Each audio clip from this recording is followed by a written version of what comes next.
دلوقتي بقى الكبده بالرده من ربيع الشرقاوي. بص حاطط لك حته اهو، وادي يا باشا في الطحينه. مفيش تومية يا عم. توميه ايه؟ هو في حد ياكل كبده رده توميه؟ بسم الله اهو كده. بسم الله. رهيب.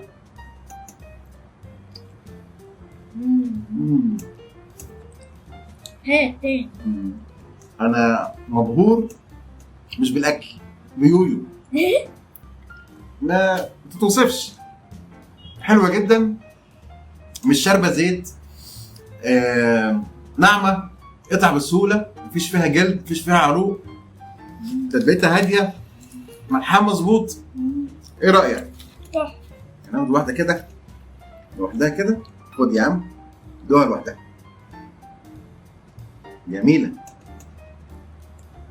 حطيت فيها شوية نعناع اللي محطوط ده. نعناع؟ نعناع ولا بقدونس؟ بقدونس. اوكي. تقييمك كام الاول؟ 10/10. انا برضه تقييمي ليها 10/10. حلوه جدا جدا، مفيش كلام كتير يتقال عليها. هي زي ما الكتاب ما بيقول، كبده بالرده مظبوطه بالشعرايه.